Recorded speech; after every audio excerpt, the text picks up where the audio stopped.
Got Dave Langer, also from Maine Yacht Center, USA 15. Kaloa Seattle, Washington, but prepped at Maine Yacht Center, class 40. American Cole Brower, class 40, number 54, prepped in Rhode Island. You've got Ari, the Finnish, class 40. Looks like it's all ballasted up to one side for some reason. And yeah, prepped in Finland and shipped over here. You've got Riccardo Tosetto, the Italian. Bought the boat in France, prepped it in Italy, and then sailed it here. And you've also got Pavlin Nadvorny and the Bulgarians on the Far 45. And that boat obviously prepped in Bulgaria. And you've got a Spanish class 40 on the way. You've also got a 65-foot Italian boat right over there, more of a racer cruiser. And the Spanish class 40 is on the way. The Canadian class 40 in France should be on the way.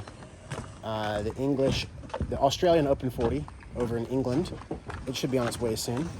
And so 6 boats right there. There's like 3 or 4 more on the way, but we should have, we're supposed to have 10 or 11 boats starting in the next 2 weeks. So a lot of activity down here in La Coruña. Oh yeah, plus the 65-footer. So there's already 7 boats here and 3 or 4 more on the way. So a lot of activity on the docks at Marina Coruña.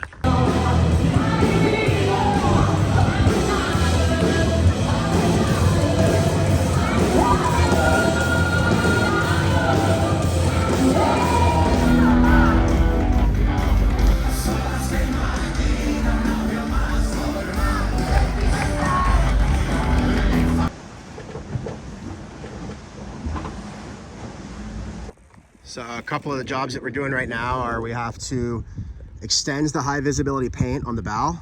And so Joelle's been helping a lot with that. And then I just taped out a 50. We have to have the sail number or the whatever number is on your bow, which is 50, which is the same as the number on our sails. That same number has to be in high visibility on your foredeck, so it could be seen from a helicopter as well to help identify the boat. So we have more of the lime green paint from Maine that we brought over here for this purpose. And so yeah, we're gonna do the larger area for the foredeck there, and then the 50, which I just taped out. So completely free-handed that thing, used a tape measure, tried to make it symmetrical and about the right size and make it like 10 centimeters kind of thick all the way around. So yeah, we'll see how it turns out. Definitely not how the pros do it, but it should be, it should at least be decent. So our first 2 of the panels are now wired up, our first of the new panels. So I got these ones wired up just before dark last night, and then now that the sun's coming up, they're making power, so everything's working and all of our charge controllers are working and everything seems happy. So I still have to do the heat shrink and then also kind of tidy some things up with the wiring. But the wires are run, they are plugged in, they are working. We still have to seal the edges, but they're just, they're stuck down, they're working. There used to be a rigid panel right there. There's still a rigid panel right there, but we're gonna build a whole new like fiberglass and foam platform for the Starlink and for this panel. So there's a new panel that's going on right there. There's a new panel on under that hatch. I'm gonna start running wires for that one right now. And then there's not gonna be a panel going like right there, like that one. There's not gonna be a panel there because you can see the main sheet actually goes there. So there's always a rope there anyways, and you're always, and there's a block there. There's not a spot for a panel there. But now that these panels are wired up, then we can start removing these top panels because we're gonna do the new Solbian panels. These panels are all installed, but they're not wired up yet. So we will gradually start wiring these up and just chipping away at the solar panel project.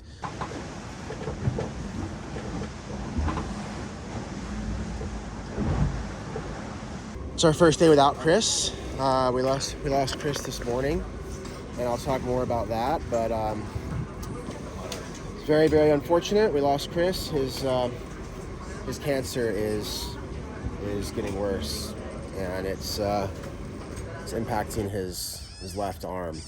And so, yeah, the cancer's in the tissue and everything, and his arm had been getting a lot worse and worse. and it was really impacting him, and he basically only had one arm, and because he was working with one arm, he tweaked his bad arm here on the boat, and so he went to the ER yesterday and he got some pain meds, but the right call is for him to go home and get some radiation on his shoulder and heal up and be with his family. And you know, he might still fly out for the start, but he doesn't need to be here working on the boat every day. So it's a bummer for him and it's a bummer for the team, but you know, the show still goes on. So really the most important thing, I'm just hoping that my friend is okay and can enjoy some quality of life. He was in a lot of pain, so it was the right thing to get him out of here anyways. He needs to go home and heal up and recuperate and be with his family. So, but definitely a bummer to lose him, so.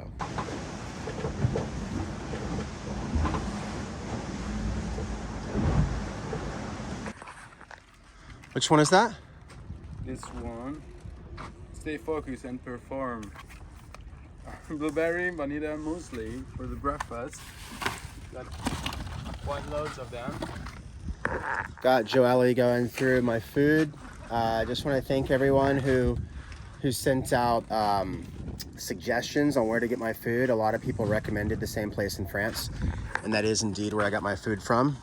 Lilo Fees or something like that. So we got like 3,000 euros of freeze-dried food here. Joelle's helping me just sort through it right now so we can get rid of the boxes. We're still gonna get some nice dry bags and sort them into like 2-week bags. That's the plan anyways. We'll see where we get on that. But, a lot of progress being made. All of these solar panels on deck are now fully wired up and working. I got a few more back here as well. And then we still have 2 more panels, little ones that are gonna go right there. And those each have their own controller because they're small ones. So I still got to do that, but we also we got our last 2 flares. So we got all of our flares. We put a new water bladder in. We got all of our man overboard stuff, which at least for my inspection, I've got to have that fully kitted out ring, and then the life sling, and then the little.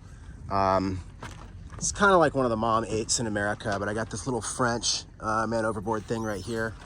I got the spare VHF antenna right there, and we've made a ton of progress on like compliance with the rules. So we're just ticking boxes day by day, a ton of little details, and so making a lot of compliance on that. And the mast goes back in tomorrow at the boatyard.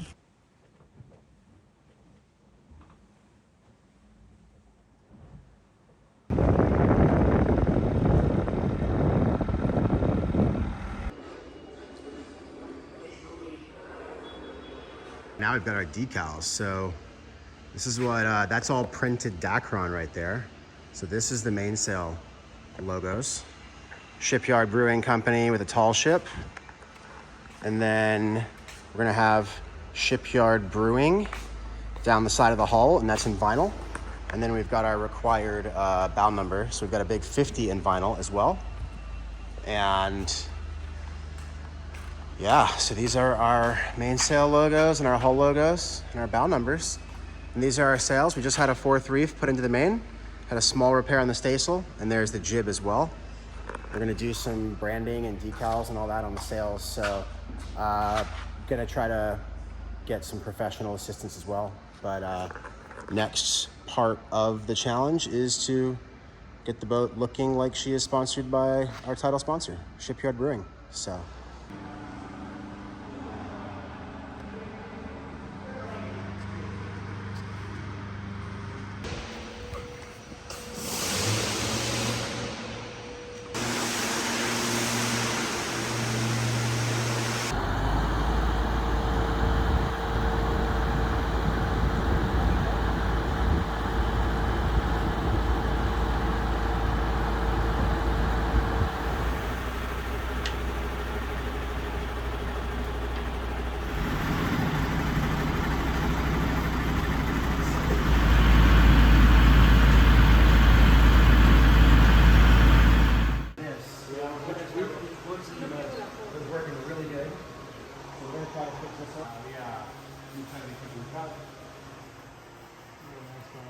This one's going down first. This one's gonna go over the top because of decals on the sails right now. We've got Joelle's wiping the sail down with some like rubbing alcohol.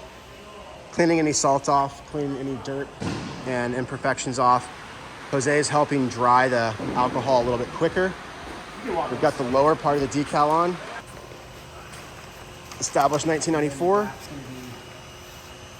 And we're gonna start putting the Shipyard logo on. We got diesel, so we got a 4-man crew here, and we're getting these sails branded with Shipyard Brewing. So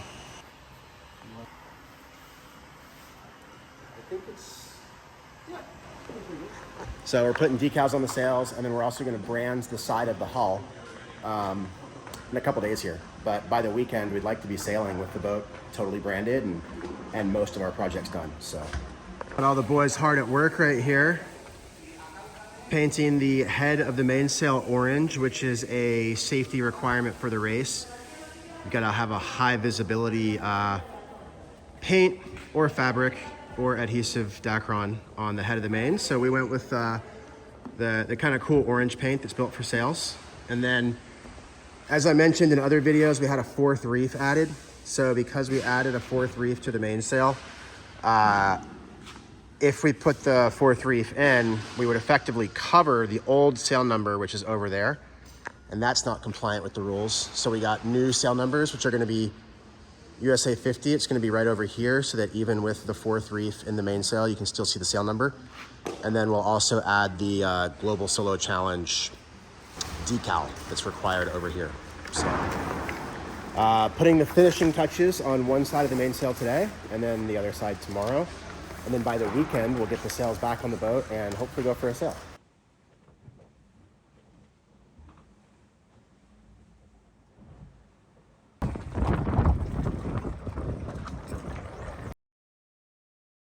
What? The guy in Maine is going to be making the YouTube episodes. He's already got number 2 done.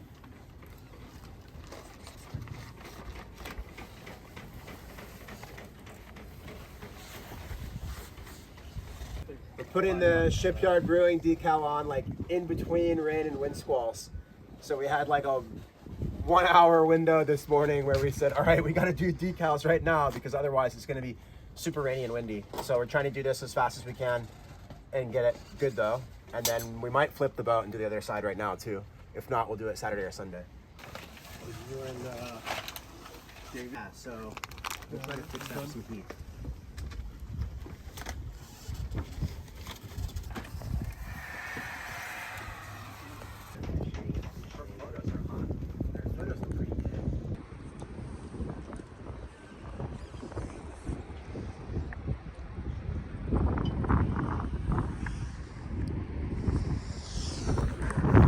Final rig check in Ocarina, most likely.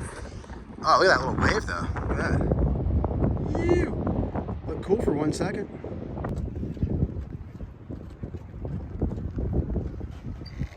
Alright, I'll come down. Alright, Joelle, get ready to tail.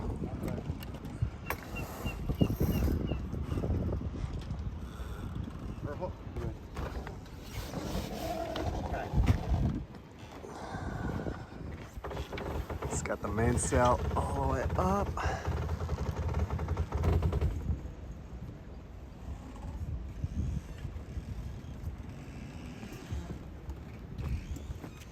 First time seeing the main up with that Shipyard logo.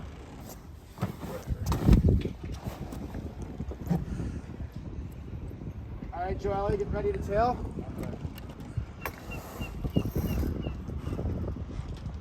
First time up with the new logos on the main. Shipyard Brewing.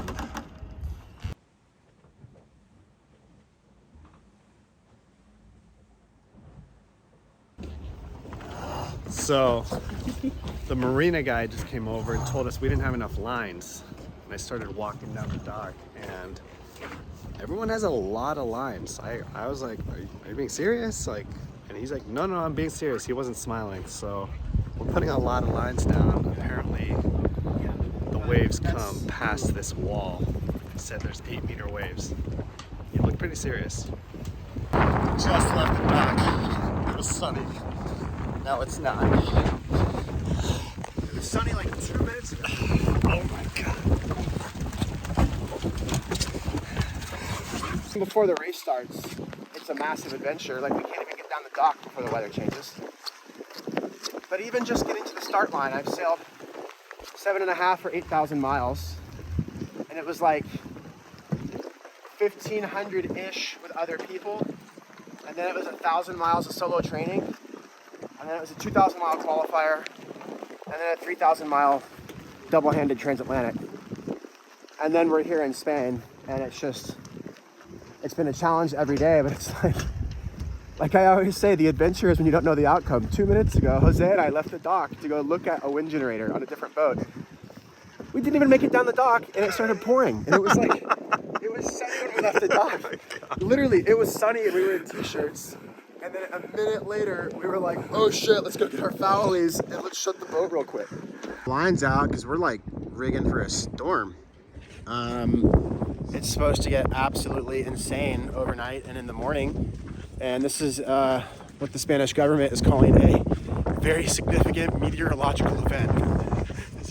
That's what the Google translation of the warning said. And so, like, everyone in the marina and everyone in Spain is not taking this lightly. We're gonna have offshore, it's gonna be sustained 45 or 50, so you have to think that's probably gusting into the 70s.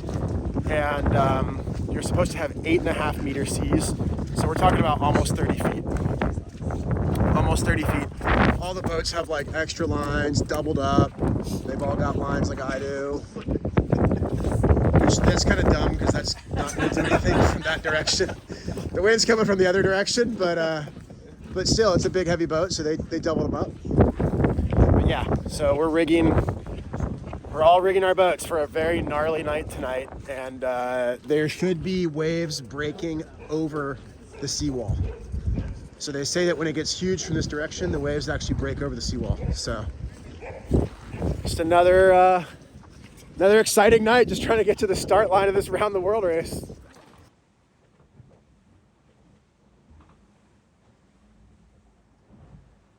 Yeah, well, it's all right. Just throw up for a day or two. You're good. You told me when I started this, if I wasn't scared shitless the whole time, I was doing it wrong. And so far, I've been scared shitless the entire time, so I must be doing it right. There you go, man. There you go. Living life. Fuck. All right, buddy. Well, I'll see you soon, either with rope or without rope. That's correct? Yeah? I don't know. It's like 2,500 years old. This was the Roman Empire. This was the You said the oldest operating lighthouse in the world.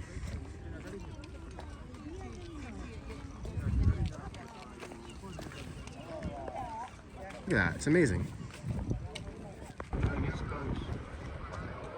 I don't know.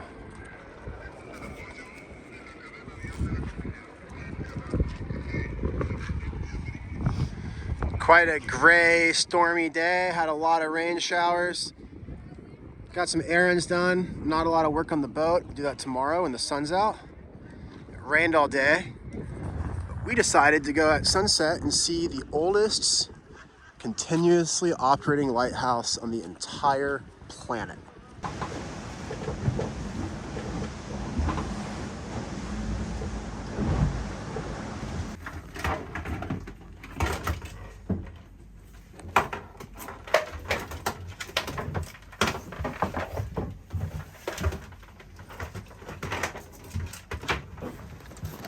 We have, this is actually kind of cool.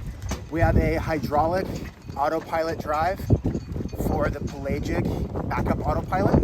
You know, they hooked me up with some pelagic autopilots and then some tiller pilot drives, but I'm gonna go ahead and rig the backup autopilot. I'm gonna rig it to a hydraulic below deck drive so that if we do end up on the backup autopilot, it can be a proper below deck hydraulic unit that's complete redundancy, completely independent of our primary system. So this is, just centered around more redundancy and more reliability for the boat.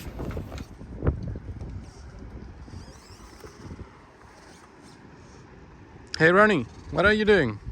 I'm going through all of the freeze-dried food that we just ordered. We just got all of our freeze-dried food in. We ordered more free dry bags, so we've got more bags to put the food in. But I'm just inventorying everything and starting to organize it. And making sure that we know exactly how much food we actually have. Because I know how much we ordered, but I want to see how much we actually have. So we know if we need to order more. And we're just going through all of our food and our cooking fuel and everything else. I'm just trying to get organized for the race and pack everything and organize it. This is what 143 freeze-dried dinners and 140 freeze-dried breakfasts looks like. So that's enough food to have breakfast and dinner for 140 days. So the question is, do I get like 140 more freeze-dried foods, or do I try to supplement snacks and other stuff in there? So we are gonna have a lot of snacks and other stuff, but I wanna try to have enough calories to not be losing weight and strength while I'm out there. So 283 meals right here. And so we're still gonna figure out if we're gonna add more to that or not. But we do have a $3,000 shipment of food from France here, as well as some leftovers from the States. So I'm gonna go ahead and start at least packing these into bags, kind of like 15 breakfasts, 15 dinners, and assorted. But yeah, 283, it's like $4,000 in freeze-dried food. Lucky guy, lucky girl. She gets 2 days with me. I hope he takes you out on a good date tonight. I think we might all go out on a date tonight. Yeah. We need some ham. Yes. She actually wanted to go to Hemineria Leonese. She was really upset that Carmen already left. That would have been really cool. Getting I know, we just some missed each female other. lives. Necesito más.